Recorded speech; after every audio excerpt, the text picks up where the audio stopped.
Girl refuses to leave school with dad, teacher's concealed camera uncovers difficult explanation.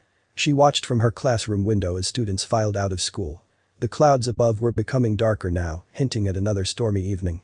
She'd been watching her throughout the week, worried at what she suspected was happening. She squeezed a tiny device in her hand, hoping she was wrong. But what she'd find would have her running to the authorities. Sadly, for Mrs. Emily Bray, this wasn't the first time such a nightmare had occurred in her time as a teacher. She stifled a shiver remembering the last time. Blue and red lights blinked in the unsavory memory, sirens blaring as a man in cuffs cursed everyone out. She'd promised never to let something like that happen again. She wasn't about to go back on her promise now. But Emily's life hadn't always been so on edge. Born and raised in California, she moved to Washington looking to start life.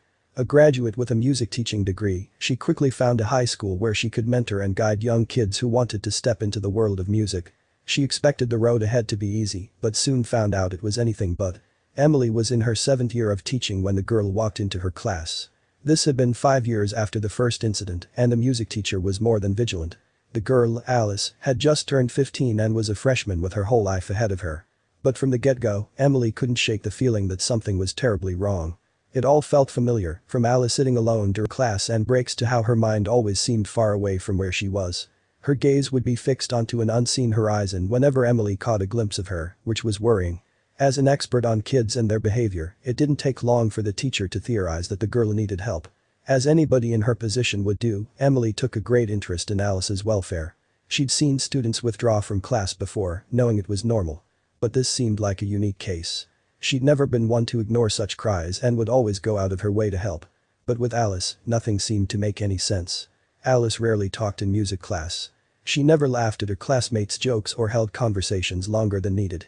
She'd walk in, sit, listen, play her assigned instrument, or make a required presentation. Afterward, she'd keep mum. Emily had thought this was her nature. Perhaps music wasn't where her heart lay. Alice had a better time in the other classes. The teacher decided to ask her fellow instructors about the girl. The reports that Emily received were heartbreaking.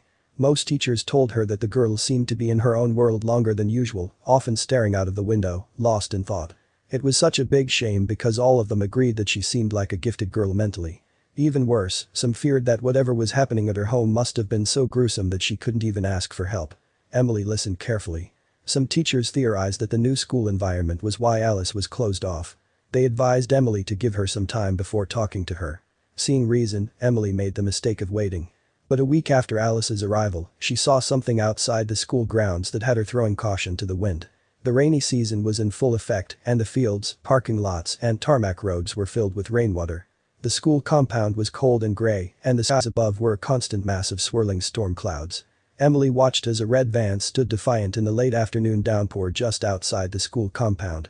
At first, she thought it was a student's vehicle, but that didn't make sense as it hadn't been around in the morning. What was happening? Bell for the final period rang and students hurried out of class, each eager to rush home and shelter from the rain. But in the corner of her eye, Emily caught Alice, who was still glued to her seat. The girl kept looking outside the window, biting her nails as she mumbled things to herself. Her chest was moving up and down rapidly, her free hand trembling on the desk. Emily turned to her fully, watching with a keenness she'd developed after the last incident. Each teacher had blamed themselves for what occurred then, but none more than her. That boy, after all, had been one of the best in her class. She considered walking to Alice to ask if she was okay, but thought otherwise. Such matters were delicate and thus needed a sensitive hand while dealing with them. But despite her judgment, she still approached. Alice didn't even see Emily walk to her desk. She seemed lost in place, her gaze glued to the gloom outside, stood there. "Hi," Emily said softly, and Alice jumped back, a hand against her heart. Sorry, the teacher apologized with a sweet smile. "Are you alright?" Alice stared at her for a while before visibly shaking herself. "Yes," she whispered, seemingly unsure of the answer. "Yes, Mrs. Bray. I'm okay." But although her full attention was on Emily, she kept side-eyeing the van and fidgeting with her fingers. Emily had to stop herself from staring at her too much. She meant to turn away, but saw the van's door swing open. A tall man in a worn plaid jacket and cap stepped out of the vehicle. Alice gasped, quickly collecting her books and standing up. She slung her bag over her shoulder and hurried out of class. Emily watched in awe, following Alice as she ran across the hallway and out of the school. Although the teacher couldn't explain what she'd just witnessed, she was sure Alice was in trouble. Emily could tell when someone was fearful. She could see how fast Alice was breathing as she threw her pens and books into her bag. Although it was cold in the classroom, the girl's forehead sheened with sweat. Emily walked to the door, watching the girl share a few words with a man before handing her the school bag. With one last look at Emily, she stepped into the van. Emily couldn't think of anything else when she got home that night. She repeated the events in her mind, considering whether she was reading too much into the whole situation.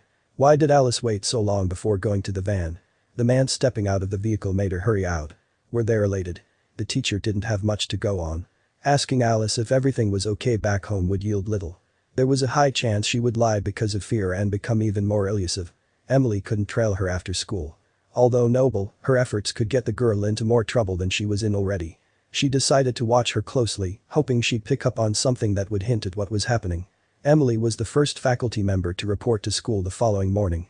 She sat in the staff room, her sight glued to where the van had parked the previous evening.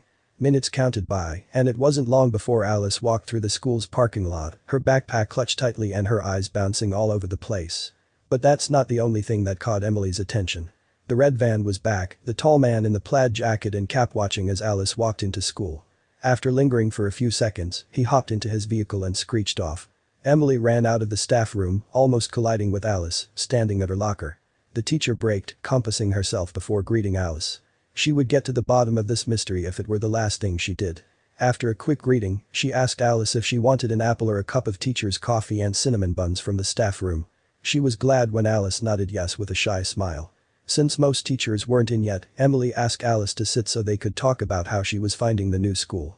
She hoped to familiarize herself with Alice before asking the hard questions. Alice's answer was simple. She liked the school and everyone in it, but was still trying to get her bearings around it. But as she talked, Emily couldn't help but notice how quickly she cleared her plate. The girl seemed to haven't had food for a while and couldn't eat fast enough. But that wasn't the most interesting part. Her shirt, jacket and knitted hat were dirty up close. Her hair was not as well kempt as it should have been, and her eyes were also tinged red, with heavy bags like she hadn't slept well for a while.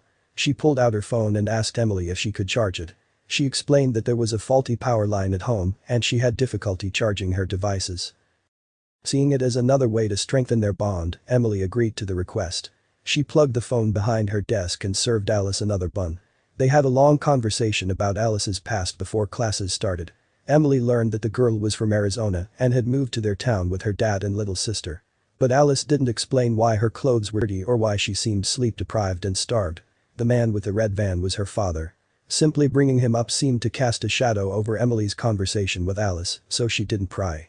After their talk, Emily walked her to class, now thinking about how Alice had quickly cleared her plate of food. She thought about the girl's clothes and how apprehensive she was when talking about her dad. It was clear that something was going on.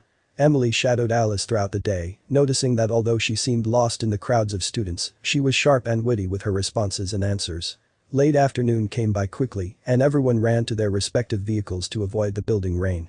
But watching from her perch in the staff room, Emily noticed Alice was still in class, waiting for the van to arrive. She hurried to her, asking if she needed a drive home. Alice politely declined, although Emily could tell she didn't want to. "Are you sure you're okay?" she finally asked. The van had suddenly materialized in its usual spot, Alice's father standing outside it with his gaze on the school window. Alice fumbled for an answer before shooting to her feet. "I'm okay," she said a lie. Emily's reflexes kicked in. Pretending to be helping Alice out of class, the teacher slipped a tiny recording device into her bag's back pocket. She watched as Alice hurried down the hall and into the rain. All she could do now was wait. If anything malicious were happening, the recording device would catch it. Alice reported to school early the following day, finding Emily waiting at the entrance. The teacher invited her for some buns and coffee, and Alice accepted. But while she was eating, Emily took the recording device out of her backpack. Now alone in her car, she pressed play. Everything was about to become apparent. "So, how was school today?" A man's voice came from the device. It was Alice's dad. "Great," Alice answered, closing the van's door. "You sound happy," her dad continued. "Did you finally have a good day at school?" "Yes," said Alice. "My music teacher. She gave me cinnamon buns and hung out with me until classes started. She even charged my phone for me." Emily's heart melted at that. But there was more. "I'm sorry we're going through a hard time, honey," Alice's dad said. "It used to be easier with your mom around, but..." He trailed off. "I have a few job interviews lined up this week.